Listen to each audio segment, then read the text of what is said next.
Pergunte ao mestre. Esse é o quadro de todos os domingos, todo santo domingo, aqui no YouTube e no IGTV, no Instagram, onde você pergunta e eu respondo, tá? Então você pode ser rápido, vem aqui nos comentários, faça a sua pergunta, que no próximo domingo eu venho para respondê-las. E hoje tá cheio, choveu. O pessoal resolveu colaborar com o quadro, mas eu vou só começar respondendo depois que você curtiu o nosso vídeo. Se você não está inscrito, se inscreva, ative o sininho e já mande pro pessoal, porque eu quero gente compartilhando esse vídeo, tá bom? E agora, ó, vem vinheta, vem!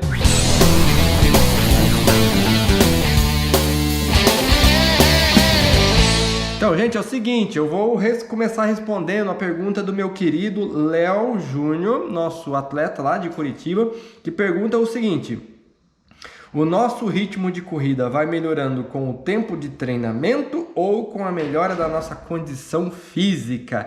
Abraços para você, Léo, e obrigado aí pela pergunta. Gente, tô com coceira no nariz, tá?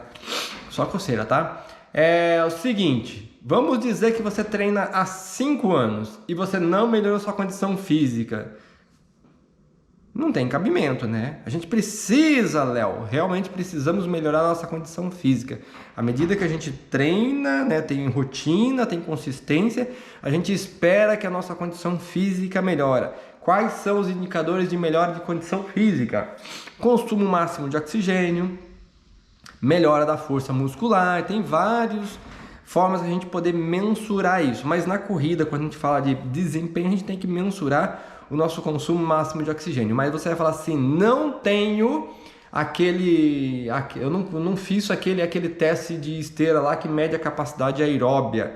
Tá, mas tem testes de campo, como o teste de 5 minutos que nós aplicamos aqui na assessoria, ou o teste de 3 km. Então eu posso melhorar, né? Aliás, mensurar a minha melhora da condição física através dos testes. E a condição física, Léo, ela sofre interferência de muitas coisas, como os nossos hábitos alimentares, né? A nossa parte psicoemocional também. Então tem outros fatores influenciando e não é somente o treino em si, né? O treinamento. Bom, mas nós temos mais perguntas aqui, gente. Então eu vou aqui no YouTube, porque tem 6 perguntas no YouTube. Vamos lá. O Emílio Almeida pergunta: estou num ciclo de 13 semanas para uma maratona e no meio desse ciclo, com o aumento da rodagem, os músculos começaram a gritar. O que fazer para continuar ganhando rendimento? Diminuir a rodagem ou manter a rodagem e diminuir o ritmo?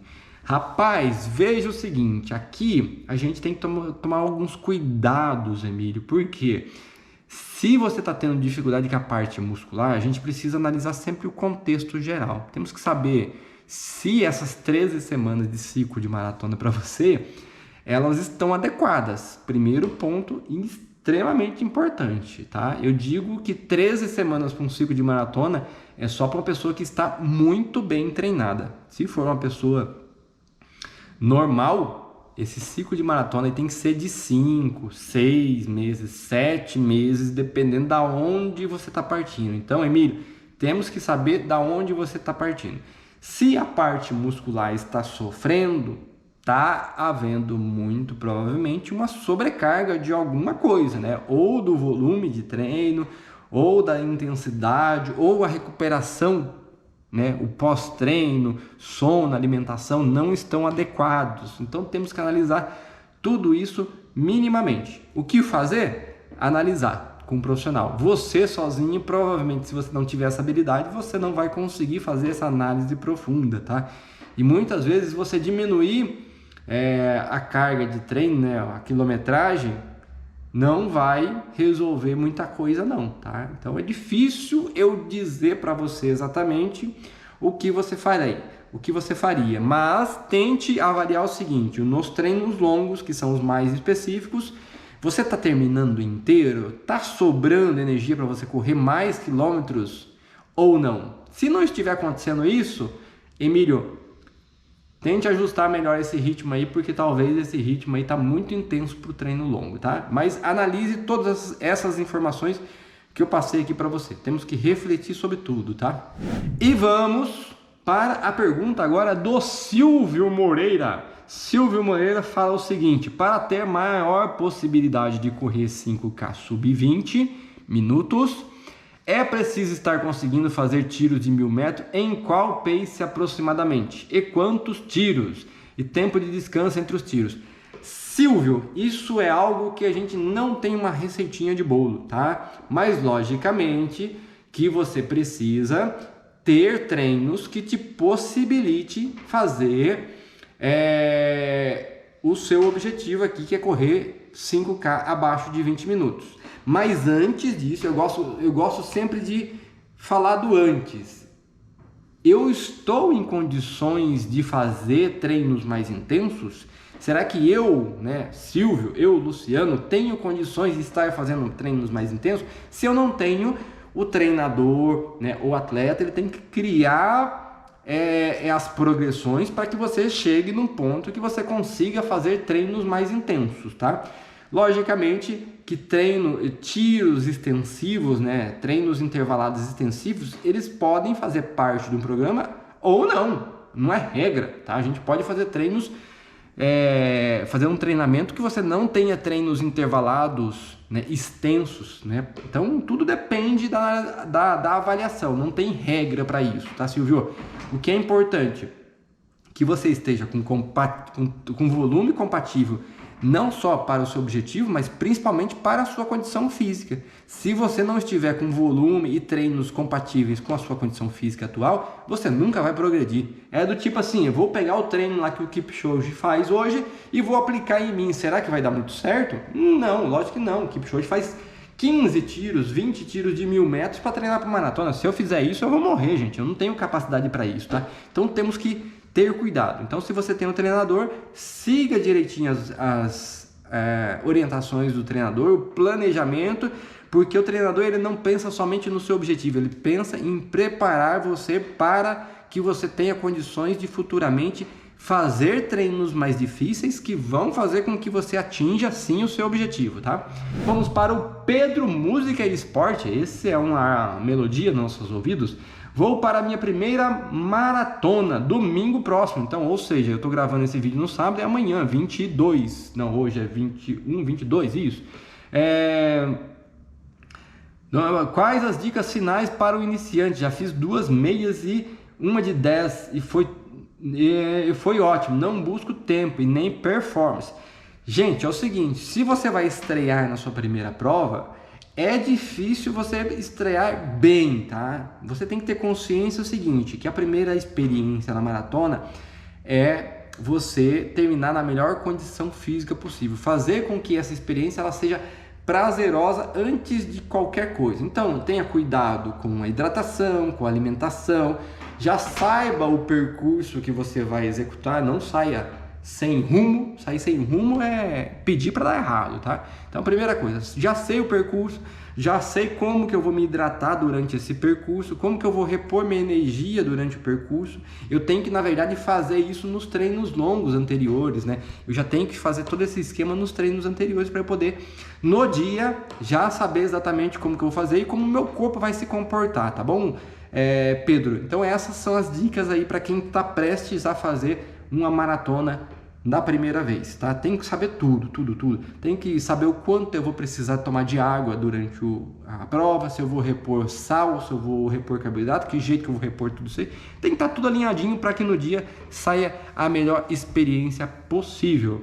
Kleber Moreira pergunta: meu pace atual é 6, como posso melhorar, diminuir?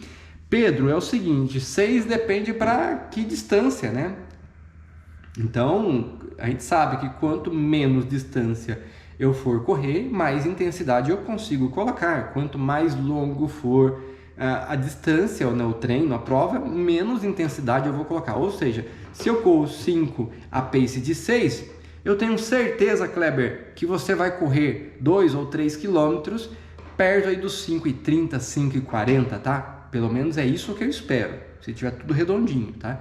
E eu tenho certeza também que você tem condições de correr, por exemplo, 6, 7, 8, 9, 10 quilômetros num pace de 6,20, 6,30, tá? Se tudo tiver redondinho, tá bom? Então, para você poder correr mais rápido a mesma distância, se é essa a sua pergunta, você pode correr distâncias menores, né?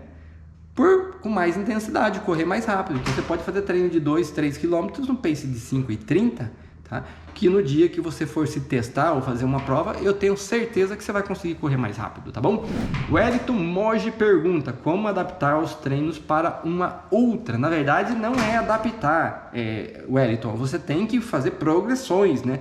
Você tem que fazer avanços no treinamento, principalmente no que a gente chama de volume de treino, que é o tempo que você fica em atividade. Então, hoje, se você já corre maratonas, né, você deve estar com volume aí que a gente espera na casa de 150, 160, 180 quilômetros. Você precisa avançar no volume, né? Tanto no volume geral de uma semana, de um ciclo de treino, quanto na sessão de treino. Então, se você vai para uma ultramaratona de 50 quilômetros, por exemplo, você não vai ficar muito longe de um volume de uma maratona, mas precisa estar com o corpo acostumado a correr por mais tempo. E lembrando, viu, Wellington, sempre em baixa intensidade, tá? Não dá para dar prioridade nos treinos de alta intensidade. Sempre ali na zona confortável, respiração mais fácil, né? Sem o batimento estar muito elevado, o batimento mais controlado, mais estável e muito foco em se alimentar adequadamente, repor as energias durante o treino. Quem vai para a ultra vai ter que aprender a comer muitas vezes durante o treino, tem que repor muito mais água, repor sal, né, carboidrato, tem que ficar muito atento a esses detalhes que fazem parte aí do treinamento de forma geral. O Reginaldo Castro pergunta: mestre, toda vez que agacho meu joelho estala, mas não dói. No problem. Posso fazer exercício de agachamento normalmente? Eu devo trocar para o outro? Não. Pode fazer normalmente. Se você tiver mobilidade, se tiver estabilidade, não tem problema nenhum, tá? Temos que só realmente saber se não vai ter dor, se não vai atrapalhar você para realizar o movimento, tá? O estalo não quer dizer não posso, não tem nada a ver, tá? Mas houve dor, aí já muda um pouquinho o cenário. Aí eu já falo para você, Reginaldo, vai lá avaliar com um ortopedista, com um fisioterapeuta, saber se está tendo algum problema ou não, tá bom? E o Reginaldo fez outra pergunta, gente. Ele fez duas. Valeu, Reginaldo. 2 perguntas, então 2 respostas. Quando aparecer alguma dor leve ou algum incômodo, se não for nada muito forte, o que devemos fazer? Interromper os treinos até melhorar ou devemos fazer os treinos em ritmo e volumes mais leves? Veja o seguinte, dor nunca é bom, Reginaldo, dor nunca é bom, é um sinal de alerta. Mas se realmente essa dor não atrapalha você, não muda a sua mecânica para correr, não fica doendo depois do treino, não persiste, não aumenta, beleza, dá para tocar o barco. Mas eu avaliaria da mesma forma, iria lá no médico, falasse assim, doutor, tô sentindo dorzinha aqui, assim, o que o senhor acha, né? Vamos avaliar a sua capacidade física, a sua condição física, né? Aí o médico vai dar um norte para você, vai dar um direcionamento. Ou se você tiver um treinador, procure conversar com ele também para ele poder te orientar quem você deve buscar ajuda, tá bom? Então, este foi mais um Pergunte ao Mestre. Ficou longo, né? Muitas perguntas. Então, gente, pergunta que eu respondo e eu vejo vocês todos os domingos aqui no YouTube e no Instagram. Deixe as perguntas. Valeu, tchau, fui, bye!